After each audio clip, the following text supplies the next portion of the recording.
folks, you see a lot of this stuff on TV. Oh, I put money in my pocket when we close on the deal. This is actual proof right here, and we're showing you how to do it. Okay, he found a property, he paid less for it than what it was worth. He got someone to loan on him based on the after repaired value by putting in all the repairs. By structuring the deal accordingly, Scott ended up putting $77,666 in his pocket when he purchased the property. Okay, now he could have run off with that and ended up with a foreclosure or done something like that, or he could have done what he did, which is what happened. So what happened after all this? What happened after this, the day after we closed, when we found out when our first buyer walked, within a week after we had a second buyer who was willing to buy the property from us. So we went ahead and let him do his due diligence. We basically sent the package to him that we had created as far as the rehab costs and things like that. He wanted to go a little bit higher, do some more fancy upgrades, which was fine, no problem with that. So we ended up basically turning around and selling the property and closing in 30 days later to be exact. So we didn't end up having to make one single mortgage payment. Okay, so you not only did not make any mortgage payment, you caught the original seller up on his payments. Mm-hmm. He didn't have to go through foreclosure.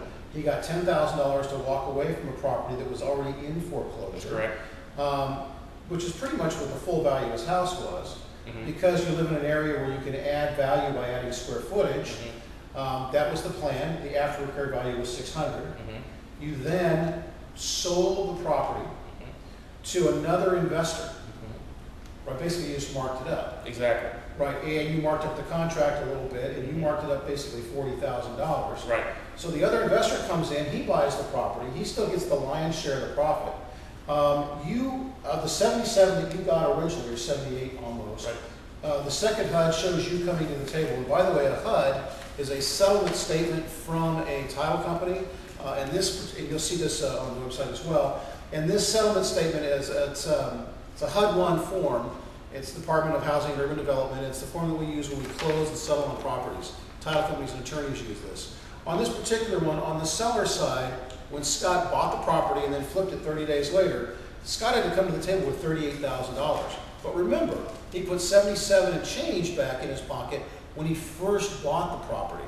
So Scott made about $39,000 Right. on this. And my dog is going to be a movie star. I think she's hanging out having a great time here. So anyway, so that's basically the whole how you did it. Mm-hmm. Well, that's awesome.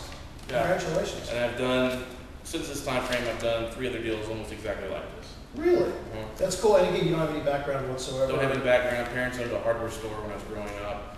You know, just a small little town, 3,500 people in South Texas, and just have a degree from Texas State, and never, lost money in real estate 5 years ago trying to do rentals, and just learned a lot of the tricks of the trades and learned how to do the right things. So That's awesome. That's awesome. Well, I'm glad and honored to work with you. thank you. And by the way, one of the things you don't know is that I have a personal coaching program that I use, and I'm so impressed with Scott's success and the fact that Scott has come from nothing and are doing these kind of deals, that now I use Scott to mentor and coach some of my students that I can't get to personally because of your type of experience. Mm-hmm. So again, congratulations. That's really, really awesome. Thanks for being here. Thank you. Thanks, Mike. Appreciate it.